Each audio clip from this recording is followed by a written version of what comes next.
exactly what to do, and you'll all benefit by this. So let's walk through this. And we'll play with you again if you really want to. We're just making a point, trying to get everybody understanding that there's really not a lot of value in beating the drum out here in the specifics of what's not working. You've got to get to the heart of what's going on. So bring us back around to what you said. This is what we heard you say. I am prosperous, would like to be more prosperous. I have plenty of everything. But we want to say to you at the beginning of this conversation, you attempted to do something that you can't do. So we're going to help you to work to understand our reasoning about the flaw in what's going on with you. You'll hear this really easily. You said, I've got all the money that I could possibly want, or something like that. Did you get that impression? That plenty of money. And then you said, but I think my beliefs are holding me back from more. So there's a sort of contradiction there. But this is the flaw that you were attempting. A lot of people do it. It's what we were just teasing about Esther asking us to do. If you've got a desire that you don't believe, so there's discord between the vibrational frequencies, and of course the desire is dominant. Sometimes it feels to you like if you could just pull your desire back, the discord would go away. I felt better before I wanted that. I felt better before I saw that Maserati. I did. And I felt a lot better before I sat in it. And I felt way better before I drove it. Way better before I drove it, because now I cannot stop thinking about it. And I'm so angry at myself for wanting something that I can't have. That's a sort of example of that. So, like if a car is going 100 miles an hour and it hits a tree, it's a bigger problem than if it's going 5 miles an hour and hits a tree. So humans think, well, I'll just slow the car down. And we say, no, you want to get rid of the trees because you want to go fast. You want to go fast. You just don't want to be banging into things. And so it's releasing the resistance. It's not releasing the desire. And yet you were sort of attempting to release desire. You were trying to convince us all that you were just doing really well and you had all the money that you wanted, but there's a contradiction in there because you're not ever going to have everything that you want. You're not ever going to be into that, because with that money that's coming are all kinds of other things, all kinds of other freedoms. Don't talk yourself out of wanting something just because you haven't figured out how to get it. That's the biggest flaw. That's the biggest vibrational inaccuracy that goes on in your vibration all the time. So we know that more prosperity is what you want, and the reason we know it is because we've seen your vortex. It's full of things. You have enough prosperity in there to keep yourself going for 20 or 30 or 40 lifetimes, you see. And there's no reason that it cannot be flowing into your experience now. You just got to get the vibrational frequency of the vortex, which is where it is, the trajectory of source, which is where it is. You've just got to bring yourself up to a consistent vibrational level with it so that it can move in realized fashion into your life experience. So you are so accurate, so wise when you acknowledge, I've got beliefs that are hindering me. You've assessed that perfectly. I've got beliefs that are not vibrationally up to speed with my desire. And we want to say in simple terms, the only reason that those beliefs hold steady is because you keep practicing them. And the reason that you keep practicing them is because you're out here in the wobble zone considering them where there's so much evidence and proof of them.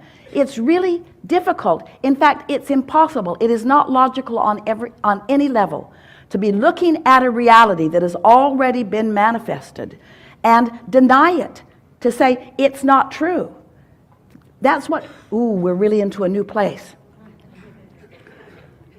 Don't ask the impossible of yourself. Don't ask yourself to look at evidence of something unwanted and pretend that it didn't happen. That's why beliefs are so powerful, because you vibrated that way. Law of attraction produced something that matched it. You observed it, and then off you go, off you go, off you go. There's a momentum in that too. So, what do? Well, you got to get out of the specifics. If you've been listening to us for a while, you've heard us say that the more you think about something, the more the momentum is about it. So, to slow the momentum, you've got to be more general in your thought. More general. The way you are more general, in fact, the most general way that anyone could be, is to focus upon it on an emotional basis rather than on a detailed basis of it. So here's a good So now we're just going to ask you some questions. Don't worry about this. This is going to unfold within you. You're going to feel it so easily. It's not complicated. You're going to hear this and feel it and know it. So tell us just a little bit, if you want to, about a belief that you have identified that keeps coming up, that you feel is hindering you.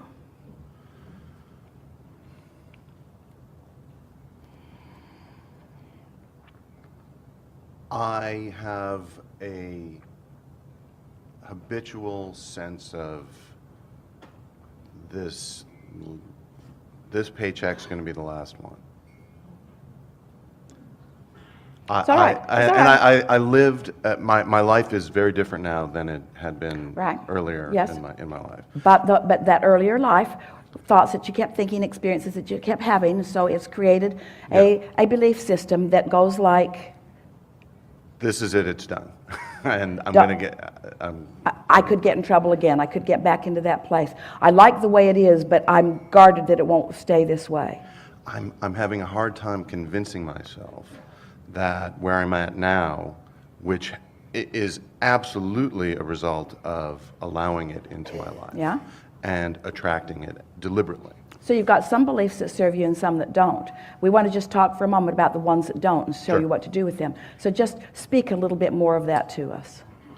I'm worried that it won't last. I'm worried that this is temporary. I'm worried that I might fall back into some of the same slump. I'm worried that I might lose my momentum. Those kinds of things. All right, so that's logical, isn't it?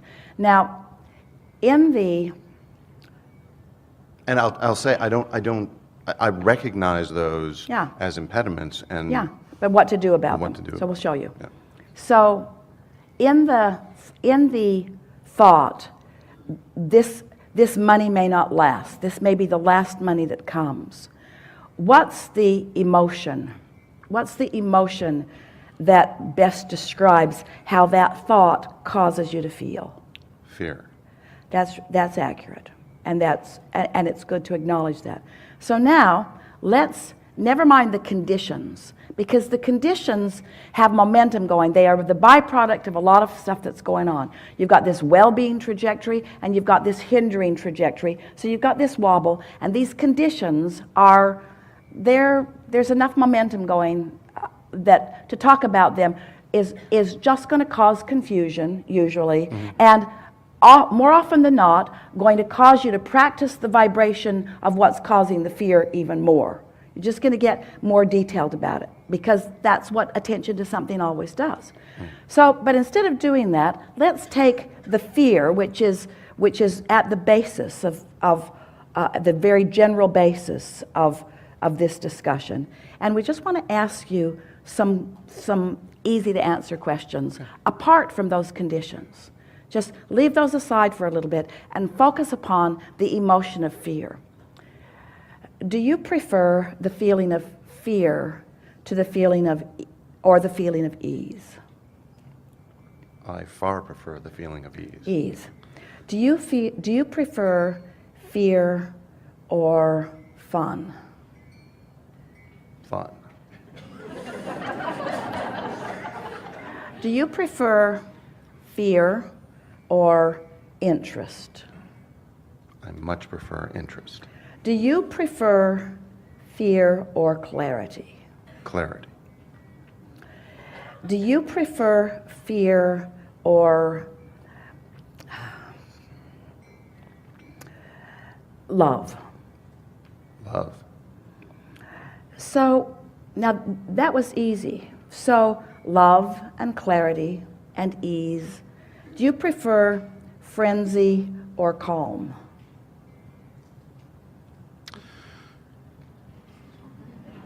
That is a more challenging question. Do you prefer imbalance or balance?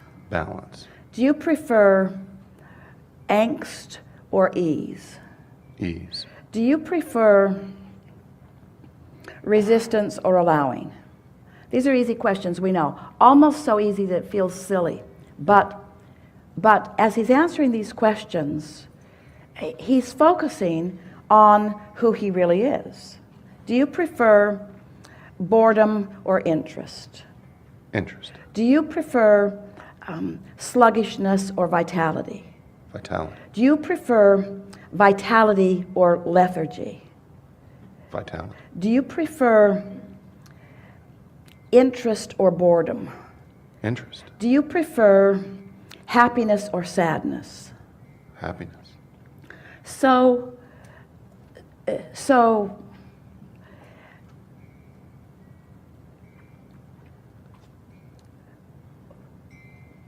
when dollars are flowing, do they feel like bondage or freedom? Freedom. They feel like boredom or interest? Interest. Do they feel like lethargy or passion? Passion. So everything about everything that you want is already really, in a core way, active within you, and you just activated it so easily. In other words, there was just no contest whatsoever. It's so obvious where your natural vibration is. You just aligned with your absolute trajectory of who you are. In other words, just with that little exercise, there's no contradiction in your vibration right now. It was just clarity. You just lined up so easily with all of that. You found unconditional alignment, just with a little bit of focus. You just came out of the details that are more challenging into something that is not challenging at all. These were really no-brainers. It was so easy for you to find that. And so now we would like you to tell us again about the prosperity state that you're living in. It's awesome. It It's is. great. It is awesome, isn't it? And It and is. it feels strong, it feels sure, it feels valid, it feels intense, it feels natural, Yeah. it feels ongoing, it feels in the right place. In other words, right now, you just practiced the vibration of alignment. You took a subject that life has caused you to put into a very powerful place, because as we said, and we weren't kidding you at all, there is enough prosperity, financial prosperity in your vortex to keep you busy for 20 or 30 or 40 lifetimes. There's a huge amount of it there, and you just lined right up with it because you, for a moment, got out of the conditions that were the challenge. You deactivated all of those conditions that have been keeping that belief in an active place. And if you can do that often enough, that belief that has been in an active place for a while will not stay in an active place, because it didn't get big and therefore it's got a lot of momentum going and it's going to stay there. It's only a belief that keeps going because you keep adding attention to it. Did you hear that? Now, hear this. This is the best thing that you're ever going to hear, and you've never heard it before. And you're ready to hear it now. Why do you think this trajectory of well-being never peters out? Because the source within you has undivided attention on that. And when you stop giving your nearly undivided attention on the wobble stuff, it will peter out, and this is who you'll be. All that you were born, did you hear that? Did you hear that? Did you hear that? Did you hear that? All that you were born with, and everything that you've added to it since, you see. Oh, that's a powerful trajectory that someone is tending to. And when you stop tending to the beliefs that don't serve you, they will become inactive in your experience. This is what's active in your experience. So what we just said to you is you added more momentum to these intentions that you've been holding for a long time just by not adding contradictory. Did you hear what we said? In other words, the cork floats. You don't have to hold it up there. What are you doing? I'm holding my vibration. I'm holding my vibration up there. You don't have to hold your vibration up there. Just don't pull it under the water with bogus, flawed premises. Ooh, that was so good. Yeah? Enough? That's great.